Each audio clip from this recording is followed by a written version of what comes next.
authentic and natural English.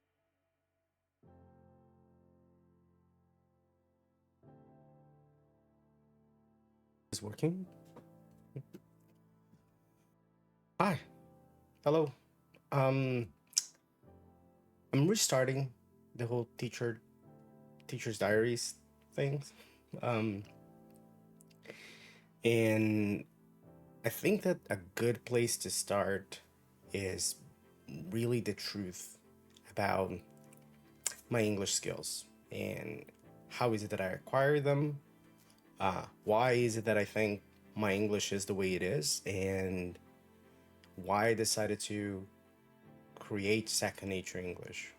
How is it that why in 2025? I didn't create it in 2025, but this is where I'm making this video. So it is a little bit of a story. So I do hope you have the patience to listen for a little while. I hope I don't bore you with the story. But I will get started saying that, first of all, if you don't know that, I was born in Brazil in a city called Osasco.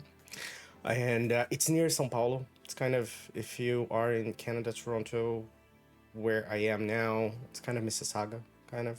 It's like an hour drive or something.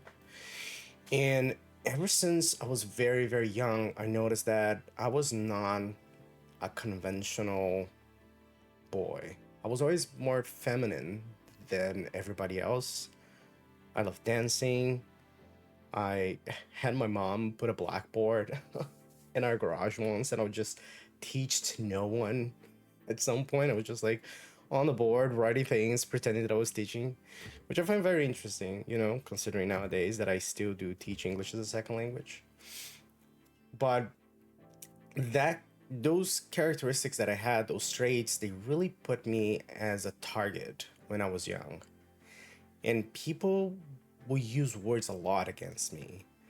You know how, Twitch streamers, people send them messages for them to read, and it's like two separate names, but then say them together, it's something offensive.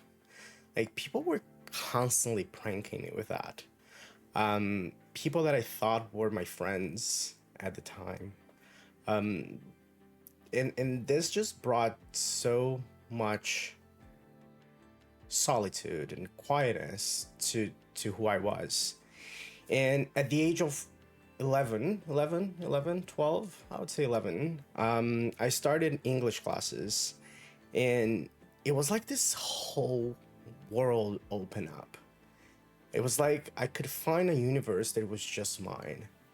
And then within that time, I was like watching a lot of movies, listening to a lot of songs. In English school, we would have the lyrics of the song, and we would have to complete the lyrics. And then sometimes we would think about, oh, what was this artist thinking when they wrote this song? One of the first songs that I had to complete was Living on a Jet Plane. At the time, it was the original version, not the version by Chantal Kreviazuk. But Armageddon was out like kind of at that period of time also, so I was listening to that version quite a lot. So at that period of time for me, English was a lot more of a safe haven, a location that I would go to escape, that I could be very honest about how I felt about myself, about how I felt about the world, and how I really disliked where I lived, the culture of where I lived, where men are taught to be machos, violent, masculine. There's such kind of a weird culture around there. And then if you are gay, you are like the gay best friend that everybody loves. It's like, oh my God, he's so cool and everything and all this, but never a real person. And that just kept growing as I went. I was very self-conscious of who I was and how difficult it was for me to change who I was, and that I didn't want to change who I was. I was always very stubborn that way. And I eventually found my crowd. I found a group of people that were so supportive of me. But we were constantly under attack, and I was constantly under attack.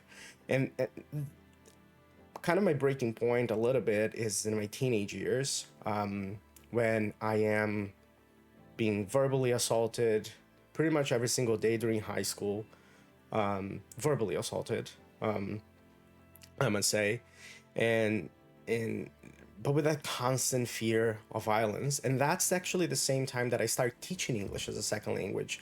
You can you can work in Brazil at the age of 16, and I was lucky enough that my first job, people invited me to be a teacher. Of course, that I was teaching beginner level. I wasn't teaching advanced levels at the age of 16, of course, but still, I was a 16-year-old teaching adults, even if it was like a basic level. So there's always people looking down on me, like people thinking that I cannot do whatever was that I was hired to do. So kind of this constant need to prove people wrong. And that kind of continues in university. And I get a job at a multinational company. Everybody thinks that I'm so successful at inside. I'm just falling apart. And this leads me to like one of the darkest moments of my life at the time. And it was like extremely difficult. And then after that kind of whole breakdown happened, I just found myself that I only had one more option. I only had one more goal, and it was to leave the country. I'd been dreaming about leaving the country ever since I was very young. And I went over to an exchange agency and I bring my parents with me. And I was basically thinking, you know what, I'm gonna do that high school program and I'm gonna be a high someone in high school in North America, and that's my story. And my dad, as we were leaving the agency, my dad looks at me and he's like, if you ever want to get out of the country, that's coming out of your pocket. I'm not doing this. And I was just, and for me, it was just like, okay, at the age, high school. So I was around 16 at the time, 15. And basically that for me, so that's the time that I'm told that I have to do it with my own money. And then at the age of 21, a lot of things in my life kind of fall apart. And for me, there's only one choice. There's only one more option that I can try to be myself, that I can try to be free, and that's leaving the country. My first option was, because I would go to the movies, like for a big chunk of my teenage years, every Sunday I would go to the movie theater. I would buy tickets for 3 movies back to back, and I would be there from noon to 9 p.m. Even the employees of the movie theater found me a little bit odd, but I loved it. And and then basically, when the first place that I want to go to obviously is Los Angeles. We're talking about Hollywood, we're talking about film production and all of that. That's really what I wanted to do. But then I realized that the United States was not going to be a good choice for many different reasons. If I didn't know if I would ever be able to work there. So I changed to London, the UK. And once again, I tried to get a scholarship. I didn't get it. There's so many roadblocks into that, and I was just like, okay, the UK is not possible, so let's go for Canada. And Vancouver was my first choice, so I went over to the exchange company again, the first one that I went the first time, and I said, okay, I'm ready, let's do this. I basically sold everything that I had at the time. I sold my DVD collection, which I deeply regret. If you have a collection of stuff that you absolutely love and you're thinking of selling it so you can get money to go abroad, don't sell it. Don't do it. You're gonna regret it. Keep those treasures to yourself. And basically, I told them I want to go to Vancouver, and they were like, "Well, do you like big cities? Are you this kind of São Paulo kind of guy?" And I was just like, "Yeah, I love big cities." It's like, "Well, you should go to Toronto," and so Toronto was my fourth choice in immigration. And when I arrived in Toronto, I think it was the funniest thing because, I arrived with such a sense of like hope. And then the first thing that happens is that people are trying to type my name to put it on my visa, but then there are not enough characters to put my full name. So they have to do some kind of magic and put everything together. They can't put my name in. I was just like, oh, okay, great. I don't think I'm going to be able to stay. My name doesn't fit. Um, But that was not the case, and I came to Toronto for the first time to get my certification as an English teacher. But I only paid for the certificate. I didn't have money to pay for the diploma, and if you want to teach in English, you have to have the diploma. And I didn't think much of it at the time. I just went through the process, just giving everything that I had in me. It was like the first time that I felt that I could just be myself and see what would happen. And there was one teacher, so grateful. I'm so grateful to her. That she looked at me and she said, "If you manage to do this diploma, we can get you a job. We can put you in a classroom and you get a job and you will be teaching." And I obviously had to get some help for me to be able to pay that back. And I managed to do the diploma and I actually got the job. So I don't think people understand how liberating it is for you to be in a foreign country and all that you do is be yourself. Just put your heart and your dedication to the thing that's right in front of you. And for people to appreciate you for who you are. For people to say, you know what, we think you're great and I think we should be teaching here. And I was walking by the lake, and I sat down in front of the lake near the harbor front. And I just staring at the water was just like, I can't live my life anymore without this. I'm not the same person that I was before I came. So I went back to Brazil. I decided that I was going to move back to Toronto, and then I was going to go to college. And don't get me wrong, I made a lot of mistakes. Like, I went to a job interview, and because of my Sao Paulo traffic logic, I arrived in the job interview like 45 minutes early, or even more than that. And I was just like, "Can I just wait here in the office?" And just was like, "So we have a lot of interviewees that are coming in. You probably should not be hanging around here." So I went over to a cafe and came back. So I had like kind of like job interviews that were not like, I was still learning. And then I had the job interview of all job interviews. It was at the Toronto International Film Festival. It was for an internship, and it was a rotation. I would be spending 3 months in three different departments, which meant that I would have three different managers interviewing me at the same time. Now, keep in mind, English is not my first language, and yes, I am a teacher, but I'm still human. I get nervous at job interviews. It's not really something that I excel at, but it was something that I had to go with that mentality of fake it until you make it, or put your anxiety or put your insecurities in a box and just put yourself, you know, put yourself in front of people and tell them why you're passionate about this.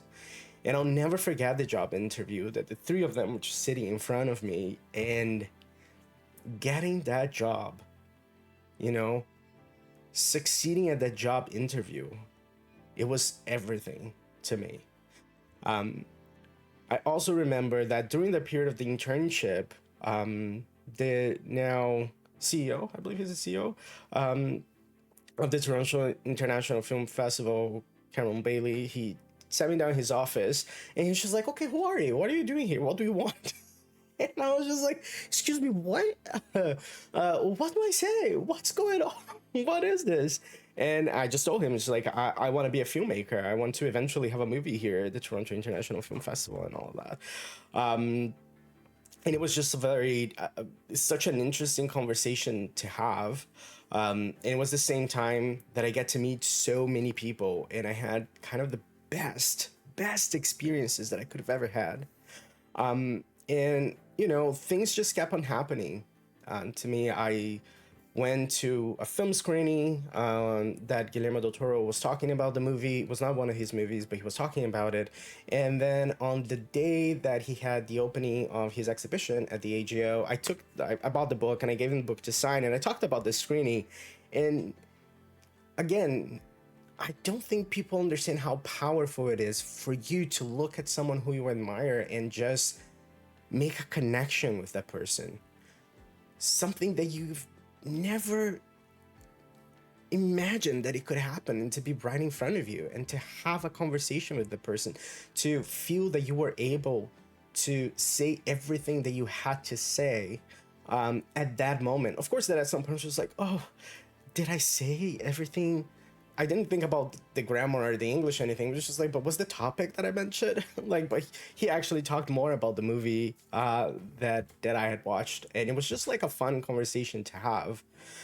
And when I went back to teaching English after a little bit of a gap, so I've been teaching English again. I do want to go back to film, of course. This is really something that I want to do.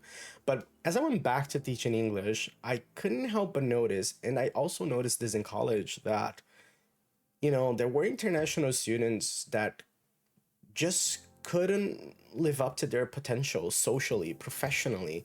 And that was mostly because they didn't feel secure. They didn't feel that they had confidence to speak English, to interact with someone. And as I went back to teaching English, the amount of people that would talk to me about how much they would prefer having a remote job because they were frightened, um, just like thinking about talking to their boss, or that they just didn't have the confidence, or they would tell me that they would speak, people would not understand them, so they would stop speaking because of that. And I saw the light of those people dim, and that just broke my heart. I know how expensive it is to study in Canada. I know how difficult it is for you to stand out. I know how hard it is for you to have a lot of good work experience in your country, and then people really cannot tell if that's truth or not. So they don't necessarily, they will take it for your word, but you have to prove yourself. Like that constant need to prove yourself every single day, to show that you're worthy. And I believe that language, because I studied communication in university, I believe that language empowers us. I believe that language, your ability to find who you are in any language that you decide to speak, it just broadens who you are. It just helps you. It helped me when I needed to find help for my mental health here. It helped me when I was interacting with like people from all over the world. Of course, I've had students for many different countries. They speak many different languages, and just being able to connect, it's just such a powerful thing. And funny enough, last week, I went to this fundraiser, and I was all the queer self, my queerest self that I could be. I was wearing a skirt that a friend made for me, and a shirt that I got in Brazil and all of that. And people were just looking at my outfit and saying, "Hey, nice outfit," and all of that. And the artist of that song, that I was doing in the English class, she performed that song live. I can't explain what I felt at that time, how free I felt at the time. And it was through a lot of hard work. It was like pushing through trauma. It was sometimes pushing through moments that I never thought I could survive, but knowing that I showed up for myself, knowing that whenever I had an interaction with someone, I was able to bring my full self to that interaction, my full communication part to that interaction. That is just the most liberating feeling that anyone could possibly have. And I look at so many different teachers on YouTube, and there's people just like, they live in the Silicon Valley, they are from NASA, and all of that. And I'm just a queer dude from Osasco, São Paulo, who speaks English as a second language, but was able to achieve so much. And because I still teach, I was just kept wondering, like, how can I teach this in a more effective way? how can I help people speak and feel like they are who they are in English language? That they don't feel like they are another person, or that they are more funny, or they are more funny. They are funnier in their first language than they are in English, or they are smarter in their first language than they are in English. But that they can feel truly that they are truly themselves in any language that they decide to speak, and to bring this empowering feeling to as many people as I possibly can. That's why I created Second Nature English. I personally don't think that it is necessary for me to be live face to face with someone for me to provide explanations the way that I have created them. I have created my own explanations for everything, and I've tested these explanations so many times that I know that they work. I just received an email from a student last Friday talking about how his tips, how my tips really helped him improve his speaking. And I could hear it. Like, I could hear from the first day that we had class together to the last day, I could hear the difference. And I could hear the happiness in his voice when he said that, you know what? I can speak, and I can feel myself speaking. I don't feel like I'm somebody else, or that the language is just this tool thing that I'm using. I feel like I am this person. And you know what? That that is what brings me joy. Being able to see people succeed. And education nowadays is super, underrated. People prefer to be influencers than studying, and I don't blame people for that. Education is something that a lot of people come from a very colonial method of education, and there are a lot of questions about what is effective in terms of English education or not. So I don't blame people for their skepticism when it comes to, is this person worthy? Should I invest my money on this method? So, you know what? If anyone questions what is it that I created, I'm 100%, I 100% understand that.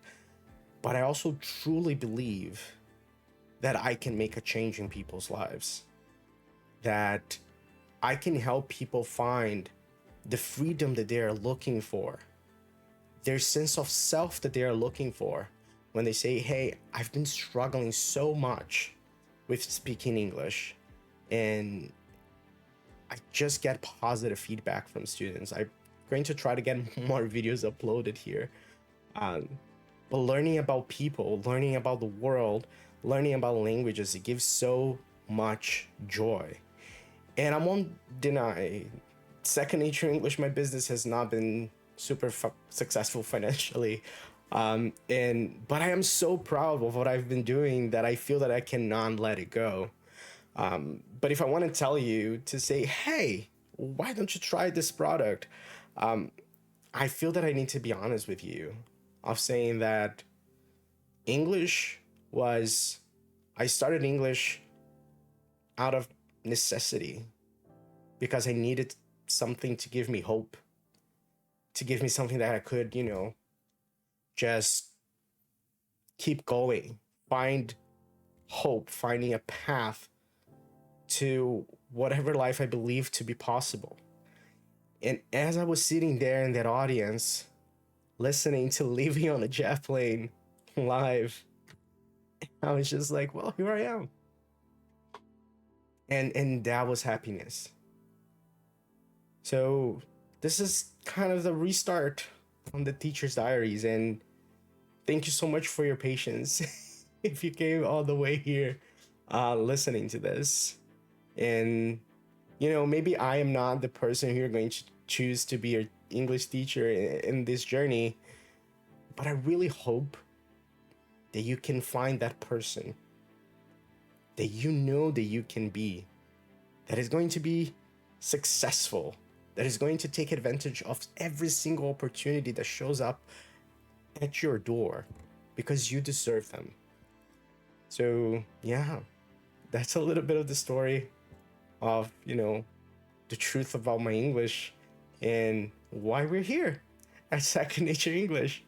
I'm going to try to create more videos.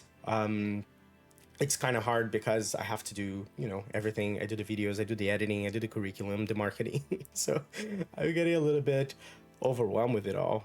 But so far, it's giving me so much joy. This is the second time that I have my own English teaching business, and you know, people say the second time is the charm, and I really hope that that's true. But yeah, so I have some pre-recorded courses that are available right now.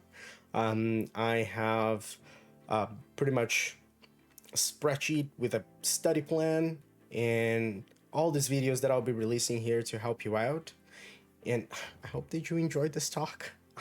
I really thank you if you've watched it this far. And I hope I'll see you in the next video.